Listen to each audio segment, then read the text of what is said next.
Hi, I'm Paul Stringfellow, and welcome to another CTO Insight, and another CTO Insight, another new set. There's no expense spared when we do CTO Insights, so we've got this lovely L-shaped table for this week's guest. Let's jump straight in. Let's not talk about building tables and talking about nice decorative my decorative budget for CTO Insights. So I'm joined today by Rob Plummer. Hi, Rob. How you doing? I'm good. Thank you, Paul. Thanks for inviting me. No, hey, pleasure. I know you've got a real job, which probably you should be doing, but actually instead you're here talking to me. So don't tell anyone. Yeah, so exactly. Nobody will be watching. We'll be fine. So Rob, I mean, thanks for joining us. And I actually come on actually for a very specific reason. So we kind of met for the first time a few months back, and you was telling me a little bit about kind of your background and kind of the speciality in terms of IT leadership that you have and the kind of the focus area you've had. And I thought it'd be a really interesting piece for our audience to talk about that. So, but rather than me telling people what it is that you do and kind of your background and how you've got to where you are, you want to tell a little bit of people what it is you do now and kind of the journey of your career that's got you to where you are. Yeah, absolutely. I'll let's start with what I'm currently doing. I am the IT and security director at Fletcher's Group. Fletcher's is a legal firm in the Northwest, and they are a fast-growing PE-backed medical negligence and clinical negligence firm. I'm working with them at the moment in time, and the aim of my journey and my start there was to support their growth. Yeah. And that ties me back into that's where I look to specialise.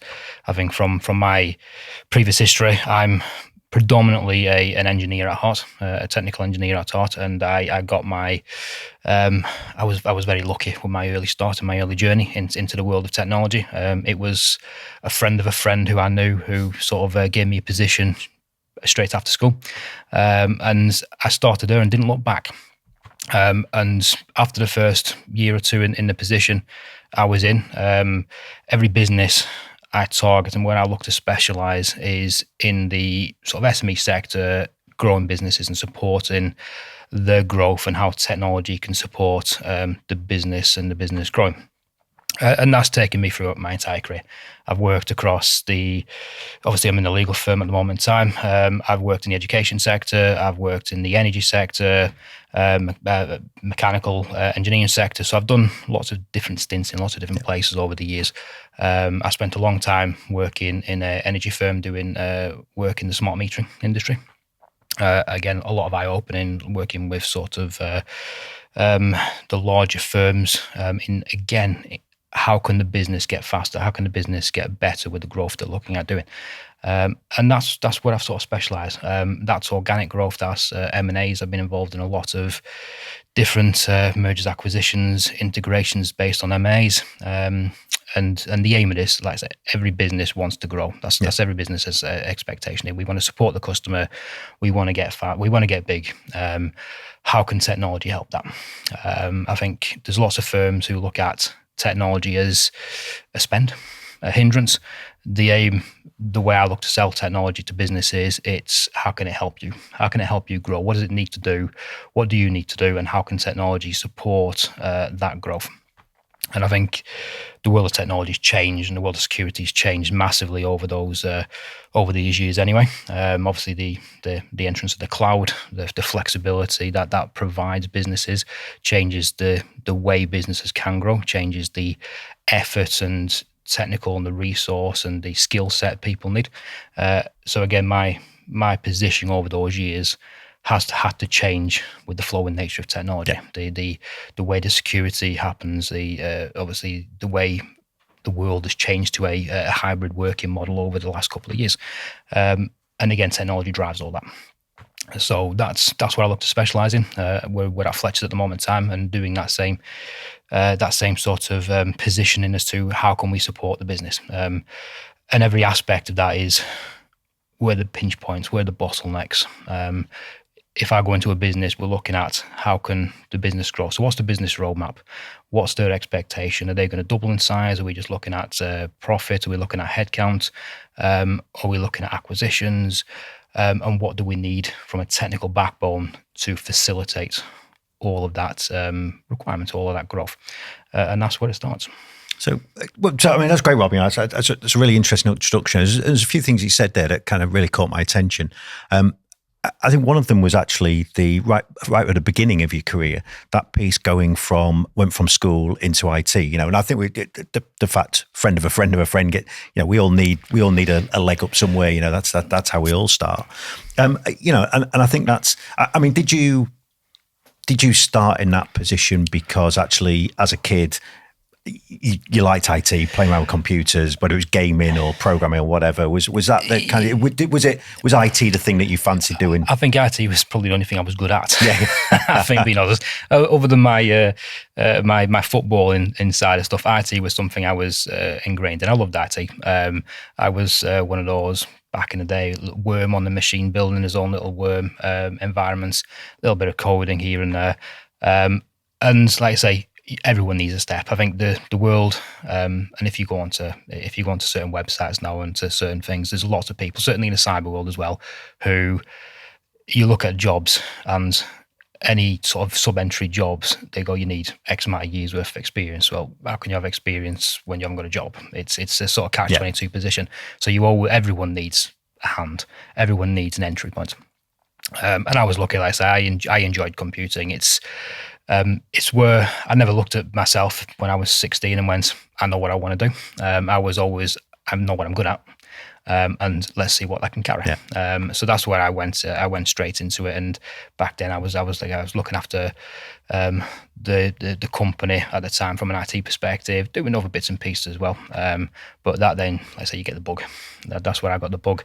I was fortunate enough again at that time, the position I moved into from that company sort of got partially acquired, and I moved into what is a very well-known company now, and they're still growing.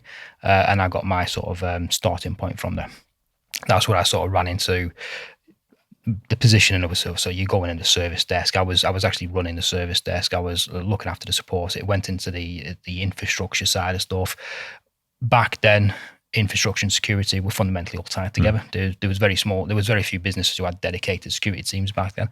So automatically I'm looking after the infrastructure, the support, the security, and then we're looking at acquisitions, integration. So automatically goes into that. So that's where I was very lucky at a very young age to get visibility of a lot. Yeah. Telecoms, networking, engineering, switching, the whole works and caboodle. I sort of got hands-on experience when I'm 16, 17, 18.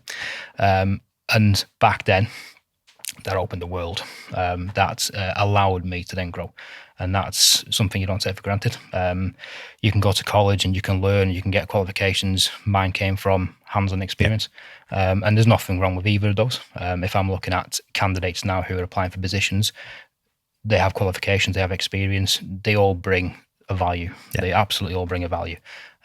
Mine was personally hands-on experience. And I've done qualifications over the years anyway to try and facilitate myself and say I know what I'm talking about for my personal preference.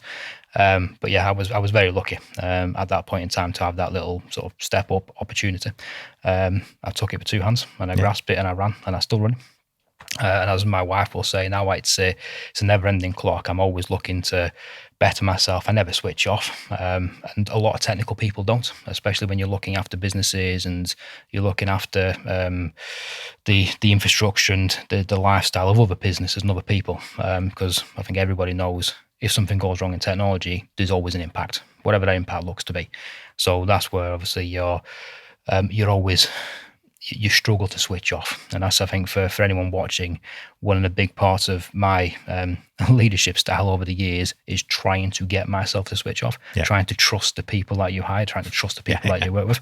And that was a very big thing for me over the years, because I was always hands-on. I was always doing it myself.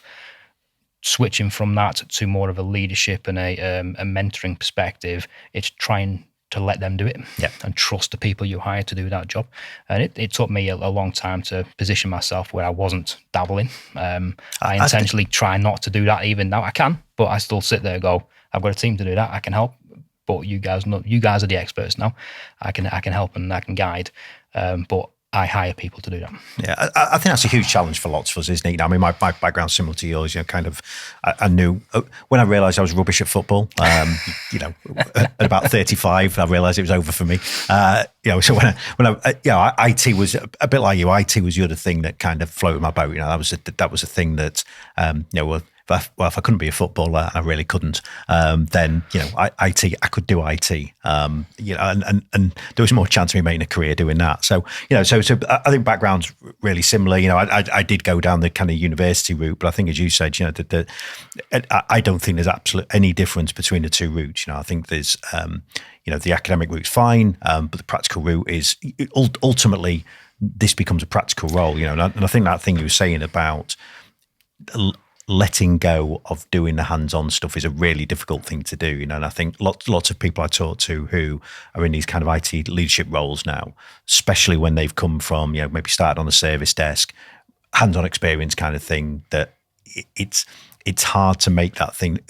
It's really easy, isn't it, to look at something and say, oh, I could just go do that myself and it'll be done in 5 minutes, or I could let you figure it out and it'll take you 2 hours. I think that's a really difficult thing to do. Is there anything that you do you still find yourself kind of checking yourself and going, Rob, back off, let him do it? Absolutely. It's a daily task. It's one of them things, I think, that even now, because I don't want to let go personally of the technology, I still want to understand how things work. I still want to understand how things are ticking. So when there is a problem, I can help. Yeah. Let's say I hired a team, and I think over the years, I would be doing a disservice to the team if I was trying to take over. And the way I learned personally was off people. Yeah. Let's say, throw me in at the deep end, I'll soak it up, I'll sponge it up, I will learn because you're trusting me to do that. And that's the way I try and get my teams to learn as well. Over the years, you can change it. Everyone's different. But over the years, if you allow somebody to do their job, you trust them to do their job, you will get a lot more return than if you're sat there over the shoulder, pointing, telling them how to do it, or actually just going, get out of the way, I'll do it myself. I can do it faster. Almost feels like the worst thing you can do is that. Exactly. You'll disarm some people because you go in, you don't know what you're doing, move aside, let me do it. But likewise, you've got to balance the how fast can you do it to how fast does it need to be done. Yeah. So there is an element of balancing, and that's where every business I work with, they understand how we need to grow. So they understand over the years, it might take this person over here 30 seconds longer than it might take this person, but the only way they're going to learn is by doing. And once they've learned once or twice, they will get better at it, they will get faster at it. But I think that's the difference where, I think you mentioned earlier, if you're going to university and you're learning all this stuff and then you get dumped into this type of role, a lot of it is not book smart. A lot of it is you need to have learned it. So even if you've got a degree and you've come into this role and you've never done this particular thing before, you may not know how to do it. And you will have to still learn that same process. So from my perspective, that's why I can teach anybody. Anybody can do IT. If you've got a passion for what you want to do, and I think that's the word, there's passion, you've got to like what you do. Because some of the service desk roles and you've been doing the same thing over and over and over again. The aim of that is to learn and hopefully have the opportunity to grow and the opportunity given to you to then sort of express what you want to do. Some people I know have lived in that service desk world and they love it. That's what they want to do. They want to stay there. They never want to leave because they love helping people. And again, that's why you need that passion. So wherever you feel that your expertise needs to be, or wherever you want to go, whether that's development, whether that's support, infrastructure, security, learning all of it to start with, not to the nth degree, but learning all of it will always help you. So that's my personal opinion, because that's how I've learned. I've touched a lot of different things over the years. I understand how things work. So I believe because I've done that, I've got a good range of knowledge to support the teams that I support now, to support the business when they suddenly say, I need to do this or we need to do this. I've got a range of experience covering a lot of topics that allows me to dig deep. And if I don't know, we know people who always know. Yeah. Everyone has a sort of a little black book that they can go into and go, I know somebody who's done that before, or we know technology. And there's a lot of MSPs out there that can support that same journey. You don't have to do it on your own, and you don't always have to rely on your team. But the best thing you can do is look at it yourself and go, what do we need to do? Do we have that expertise? How can we train my own team to be able to take that? Because again, that gives them more knowledge. It gives them more opportunity. Yeah, I think I mean, firstly, apart from giving away the secret that anybody can do IT, I mean, we sell it to people that this is genius level stuff. There's only certain people can do this, but secret's out now. So blame Rob for that. The rest of you have to blame Rob. But I think, I mean, loads of interesting stuff in there. I think that kind of piece around. I wrote down actually. I thought it was a great sentence. I've not heard that before. Actually, that idea of, how fast somebody can do something, how fast somebody else might do that thing, but there's an importance of kind of about knowing how fast it needs to get done. I think that's a really interesting thing. So I'm stealing that. So that's a great phrase. But I think loads of interesting stuff in there about kind of how it's important for that person's growth that you allow them to get on with it. I think that kind of worst thing in the world of just pushing them aside and saying, let me just, I'll do that, leave it alone. But and also how else are people going to learn? I think all that's really interesting. I wanted to come on to something else. So we kind of said in the introduction that a lot of your career, a lot of your history has been working with companies who are looking to grow quickly. It's actually why you're at Fletcher's now. One of the things they're looking to do is grow and be a dynamic, growing business that's growing rapidly. And you were talking before we started recording about this kind of 10x principle that you work with. So can you tell us a little bit about that and how what that is and how that's useful for particularly businesses who are looking to go through not just growth but maybe rapid growth? Yeah, I think it's a actual 10x was a sort of a statement I stole off somebody else. Not so long That's how back, we get actually. all of these things, Rob. All of these statements. So I'll give credit to them. But it's the mantra that sort of I work and I live by when I'm moving to a new business or when I'm trying to support a business or looking at contracting. It's more what you've got now. How good is it? So you always go into a business and you sort of do that baseline gap analysis as to what do you need, what have you got, what do you need, and where are you going? Now, what a lot of businesses will look at is what's the immediate risks, what's the immediate requirements. Now, what you also need to look at is that sort of if the business is looking to grow or the roadmap and the strategy of the business is there's growth there, let's look at what that means. So whenever I go into a business, if there's the opportunity to grow, now the business might not know how fast it wants to grow, how big it wants to grow. It might just sort of say, our strategy is to grow. We want to get bigger. We don't know quite how. We're not going to. So what we look at there is go, right, how can I support from a technical perspective? How can I support that business's growth? Yeah. So what we don't want to do in there is put pinch points or restrictions or spend money on a tool that may only last a year because then all of a sudden we've grown. So the world of cloud has opened up that flexibility nature. However, the way we look at this is rather than going how fast or how big do you want to go, right? Let's look large. Let's look 10x, and that's 10 times growth fundamentally. So if we're going to a business, we sort of look at it and go, right, you've said growth. Can the solution and the tools you've got support this business if suddenly it became 10 times larger? That may never happen, but let's look at realistically and go, can it support it 10 times larger? And then you draw out that sort of assessment and that analysis to sort of say, again, what have you got? What's the immediate risks? Can then the tools we've got support that growth? And if it's no, then what you rein it in a little bit and sort of say, is that an immediate risk or is that, again, going to cause us problems? Because if you're making short tactical decisions on resolving risk, but then all you might be doing is plugging a gap for 6 months. And that's the assessment. And there's no easy or difficult way of doing this. You just have to look at it and go, do we think there's going to be bottlenecks or pinch points in the toolage, the network, the resource, the skill sets in that 10x? And that supports that technical strategy session to sort of say, all right, we might know we have a bottleneck over here, but if I then fix that bottleneck by doing this thing, I'm still going to have that bottleneck in 6 months' time. So do we really need to look at fixing it for a longer term? And it might cost more money. Yeah. And that's a decision that you need to make. And that's a bit of a risk decision, a business decision to sort of say, guys, we've got a problem. We can have 3 options. Fundamentally, I can fix it, we can replace it, or we can go big. And that's a decision that business that needs to take to understand are they accepting to that risk, or do they want to throw money at it? Or it may be actually going 10x is actually a simple solution. You just need to change the way it works a little bit. And again, there's no easy or right way of doing this. A lot of this is by sort of gut. A lot of this is looking at it and going, actually, let's say the cloud transformation world is on everyone's agenda. Have we got on-premise infrastructure? Should we move to the cloud? And that's still a decision that's being discussed now. Yeah. A lot of people have moved to the cloud, and a lot of people have gone, It's too expensive. Let's move back. And again, there's no right or wrong way about that. That's completely down to the business decision, the people that are there, the skill sets there, and the cost and the money that's available to that person. And again, all throughout my sort of tenure at these businesses, that's sort of the mantra we come in at. We look, we assess, and then we find the issues, and then go, how big shall we grow? Because what I don't want to do is spend a lot of money and then come back to the board in 6 months' time going, guys, we need now more money because you didn't tell me you were going to do this. So even from my perspective, I always look to put in solutions, architecture on the assumption we are growing to 10x. Now, cost will always come into that conversation at some point. It will always absolutely do.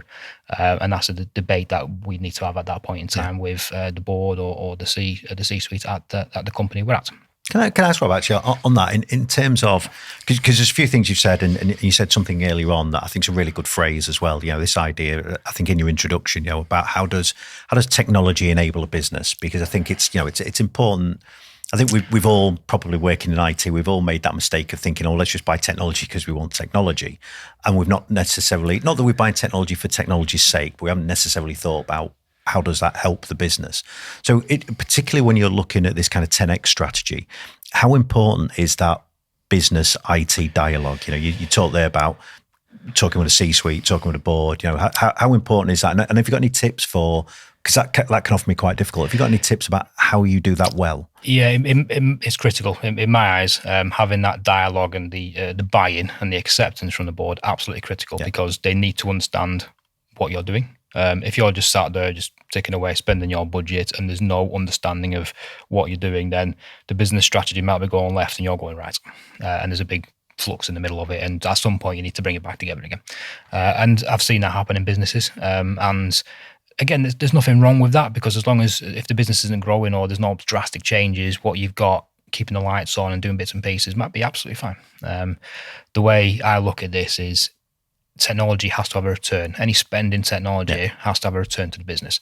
That return might be an efficiency, a reduction of risk, an improvement in technology, performance.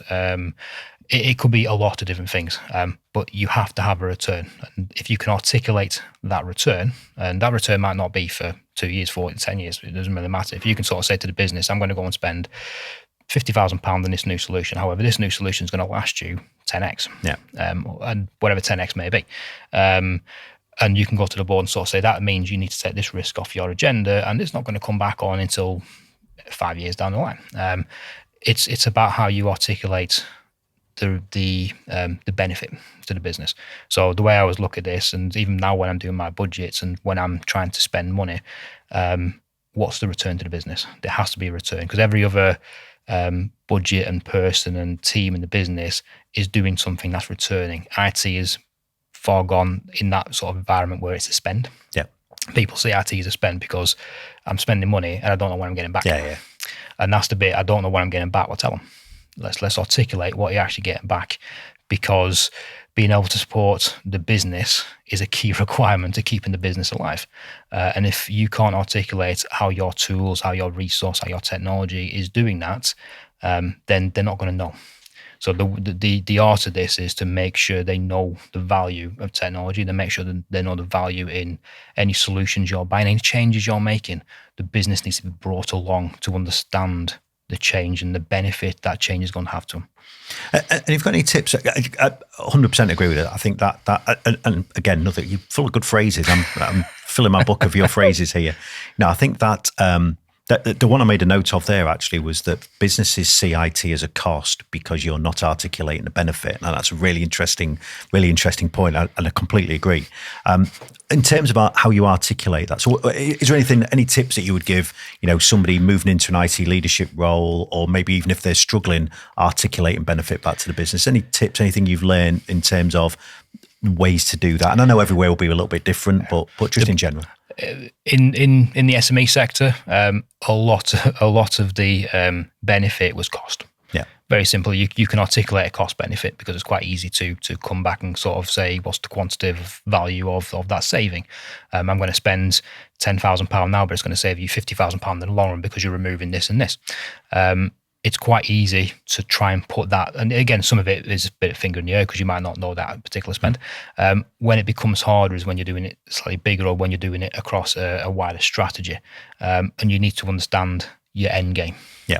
So you need to believe in your end game. You need to believe you can get in your end game, because if you go into the board and suddenly go, guys, I'm going to spend this much money and I might be able to do this. As soon as there's any doubt in, can you actually complete that journey? Where is the benefit? When am I going to see that benefit? They'll rip it apart. So you need to be sort of very understood of what your plan is. Yeah. It needs to be very articulate as to where the return is. I've gone into many boards and many sort of C-suites, and if you're and ahhing or your document's not quite clear, it should just be bullet, outcome, saving. And it's very, very sort of short and sweet. A lot of boards, some boards I've been to actually want to know the detail. A lot of them don't. A lot of them don't understand the detail. They want the outcome. Yeah. So why are you spending this much money? What am I getting back for it? And when am I going to get it back from? And it might be, like I said, the return is not money. It might be risk. In the world of cyber in this day, a lot of the spend for CISOs at the moment in time is trying to understand how much risk the business is willing to accept. Even when it comes down to cyber insurance, it's how much the cyber insurance is, how much risk does that offset for the business, and how can you calculate that? When you move into bigger business, it's very hard to do. But the best way to do it is to get everyone else on board. So if your team's on board, let's start there. Let's understand your strategy. Let's get your team on board to get that technical strategy. Then find some stakeholders in the business who also understand the value, understand what you're bringing to them, and understand and accept your journey. Because a lot of the technical changes become a journey, which involve other people. They will impact other people. You can do very little technical change in the background these days without actually impacting somebody. Yeah. So the more people you have buying, when you go to the board, you've got more backing. And the way I do it personally at the moment in time is I drip feed it as well. So I'll go to the board and I'll sort of say, guys, we're thinking of doing this. I'm going to come and sort of build a business case for it. Any concerns? No. Right. I'll come back to you with the specifics and environments. If they have concerns at that point in time, it just gives you more information, more value to then put to your business case, or to go and find out more, to find out more information, because it might be their concerns are because you don't know something that they know because they're the board and they're doing something that you're not quite aware of. So it might be valuable information that you might do. And it might be they go, don't do it yet because we're doing something and we'll come back to you. That's all valuable because it's saving your time and effort. But you need to believe in what you're delivering, because if you don't believe it or you don't believe you can get there, they won't. So I suppose, I mean, a couple of things I take from that, and I think, I mean, actually that last piece about presenting that, and then the board may turn around and say, well, actually we're doing this. So, that's the importance of that kind of that dialogue, collaboration with the board. Yeah. But I think there's a couple of things I took from that. I think one was, be absolutely sure about the thing that you're doing. So, don't go into that. I don't for a minute, I don't think you mean, don't go in there and kind of make it up. Just be sure about what you're doing and why. I think it's hugely important. Be confident, be true to yourself. Don't go in there with ifs and buts. If you've gone in going, it may be costing this and it may reduce this. It's potentially put a negativity on that return. They're not going to get that confidence that you can deliver something. If you go in and sort of say, I am confident in the solution I'm providing will deliver this benefit, there may be some areas that you're not 100% sure on. That's absolutely fine. But as long as you can sort of say, we're going to do this, it's going to deliver this, or roughly this, and this is why we're going to do it. They can't. The only argument you're going to get back then at that point in time is why, is your requirements and the benefit beneficial to the business. So that's just an understanding as to when I'm working with companies, I need to understand the business growth. I need to understand what drives that business, because if I don't understand that, I can't then deliver the outcome they think they want. If I'm telling them they want it, but they actually don't want it, then again, there's a sort of a collaboration that's missed there. So understanding that business strategy, the driver, so that way I can articulate the benefit of my solution or the benefit of my recommendation is ticking in the end game over here, is delivering a strategic benefit. And I think that's the aim of getting them on board, because if they don't say yes, then it usually down to financial. Yes, we can't afford it. It might be, okay, well, let's wait. Or if you can't afford that, what can you afford? And that's where the negotiation happens. Yeah. And don't be afraid to negotiate as well, because it's not a black and white. A lot of this you're doing for the benefit of the business. If you just can't articulate that, or we can't afford that, well, what can we afford? Let's try and work out what benefit we can do with different options. Yeah. So, well, I think that's great. And I think that's some great insight about, and I think that's really important. Some of that stuff there around know what you're talking about, understand actually the business requirement and understand what kind of the metrics are that the business are looking for to help articulate that. I think it's really important, speaking to the people who are making those decisions in their language, in things they understand, I think is hugely vital.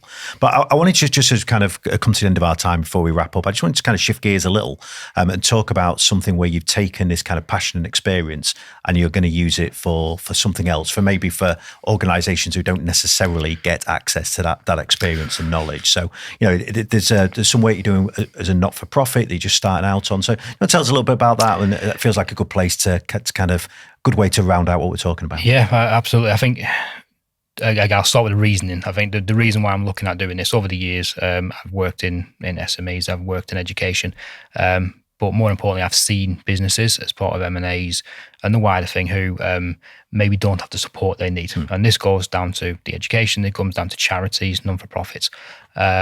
So the way I try and give back, and over the last couple of years, I thought I've got a lot of experience. I can't do everything, but I can certainly help. So a lot of businesses may not have visibility of what good looks like. Certainly from the SME sector or the non-for-profit sector, they will work with some businesses. And the way some of the non-for-profit technical support companies I've seen, they're okay, but they are more. You ask them a question, they fire an answer, and that's it. It's somebody you need to sort of partner with a little bit better, certainly for the non-profits and the charities. So what I'm looking at doing at the moment in time is trying to give my time back. And myself and a couple of colleagues have sort of come together and create a sort of are aiming to create a digital non-for-profit. So we've called it. I forgot what it's called now. Digital Empower, and we're just waiting for the charity number. And the aim of that charity is to try and provide support for non-for-profits. So we will be a non-for-profit. We're not taking any money. We are just trying to help. So we've got skill set in the technology, in the cyber security, cyber essentials, and we just want to try and provide a level of guidance support for anyone else starting out in the non-for-profit sector. And or educations as well. So some of the sort of schools, if we can provide any guidance or help as to even second guess or question anything they've been told, even if it's just a sort of visual health check, a conversation, that's the aim of this company. We don't want to take money off anybody, and if we did, we would give it back somewhere along the line. What we want to try and do is just provide a service that maybe companies are struggling to find elsewhere at the moment in time. And again, I've got 25 years of experience. The other couple of colleagues we've got in there have got many years of experience as well. So it's just a couple of people who are trying to give back. And the aim of this is we will just build a bigger knowledge set over time and provide, again, support services in a manner of speaking to non-for-profits and anyone else who really needs it. So, and I think it's a really good idea. I mean, I've done some of that kind of pro bono stuff myself over my time, and I think it's not. For some of these organisations, it's not that they're being given bad advice, or it's not, we're not suggesting for a moment that people are coming in trying to con them out of whatever money they've got. No. But it's just they don't know. Exactly that. I think let's use cybersecurity. The world of cybersecurity over the last 5 years has blown up. Yeah. The world out there has completely changed overnight. Now, it may be. Again, that they haven't got this information. If you read online, you get lots of different information. If they've partnered with an MSP or partnered with somebody brilliant, but sometimes again, there's no harm in asking a question. There's no harm in getting some second advice. That's what I'm trying to do there. I think from my perspective, I've worked with businesses who haven't been able to get that advice and haven't had the resources or capacity internally in their organizations to be able to understand what that advice means to a level that they understand what they want to do with that advice. Because sometimes technical people can speak technical language, and sometimes that's mistranslated or misunderstood. And a lot of this is just guidance, very simple guidance to try and say, this is what you can do. Let me help you do that if we can. Or we know somebody who can do that. And that's where we look at our sort of background of technical partners and MSPs and sort of say, actually, guys, this company over here might be able to help you do that. It's just that pick up a phone, talk to somebody who hopefully knows what they're talking about and can give you some peace of mind, some guidance or some advice. Well, it feels like a great mix of kind of, what we were talking about before in terms of, articulating business benefit back to a business. And I guess in terms of, and the reason you're so good at doing that now is because you've had probably had lots of experience of being bad at doing it, because I certainly know I have. Exactly. And it's all the questions that come back to you in terms of, well, what about this? And over time you learn, well, these guys are likely to be asking these things. So and so turning that on its head a little, you can almost give those organizations the questions they need to be getting answers to. So, okay, I've seen your kind of technical presentation you've given, but what about, where's the benefits to this organization? And I think it's a really good mix. Exactly. I think anyone from a technical perspective, or to be fair, any world of life, if they walk into a boardroom or to a shareholder meeting, and you've not done it before, or you've not got much experience, there are wonderful people there who will question you, and they're doing it for the best benefit of what they believe is right. And again, you soak that information up, because if they question you once, you're going to get asked again. So let's make sure, again, the way I look at this is you learn. The longer you're at a business, you learn what your sort of managers look for, the way they ask questions. So the aim of me is making sure I can answer their question before they ask it. So if the documents and the conversation we have answers all the questions before they've even asked the question, you've done a good job. And you may miss stuff, and they may have come back with other weird, wonderful questions because they've just been reading something else and they've seen this, or they've got experience in this. But then you take that on board. And the way I look at it at the moment in time, if I'm in a board meeting and they ask me questions, I will note them down, and I've got a little journal at home with a lot of questions that if I'm going to a board meeting asking for X, Y, and Z, I try and little tick box exercise to mark them off. And again, you learn. Everyone learns. I still learn now. There are more intelligent people than you in the world who have different breadths of life, who have different experiences. So use it, learn from it, and grow from it. Well, Rob, it feels like a great place, a great bit of advice to stop on. So thank you. Some fantastic insights in there. I mean, if people want to find out more about you, get in touch with you, what's a good place to do that? LinkedIn is probably the easiest thing. I think I'm open on LinkedIn, so you can come and message me on LinkedIn, follow me on LinkedIn. And if you do need any more information about the Digital Empower charity, again, drop me an email on LinkedIn and I can loop you in. That's great. Well, thanks, Rob, and thanks for joining us. And you've probably got a chance to get back and do some real work now. So, yeah. I better do that. Thanks for joining us. Thank you very much. But that's been great. So, hey, look, fantastic insights from Rob. If you want to make sure you catch more fantastic insights in other CTO Insights show, or you've got some comments or questions or even things you want to see us discuss in future episodes, then please leave that in the comments on YouTube or wherever you place comments in your podcast app of choice. But from this episode, I'm pretty sure you found loads of great stuff. I've made loads of notes there, and there's a whole bunch of Rob's advice and lines that I'm going to be stealing, recycling, and pretending they're my own at a meeting with you sometime in the future, I imagine. So, but for this episode of CTO Insights, you want to make sure you catch all future ones, then do subscribe. You can subscribe here on YouTube with buttons down here, wherever the buttons are on YouTube these days, or subscribe in all good homes of podcasts. But until next time, thanks for tuning in, and we'll see you on another CTO Insights.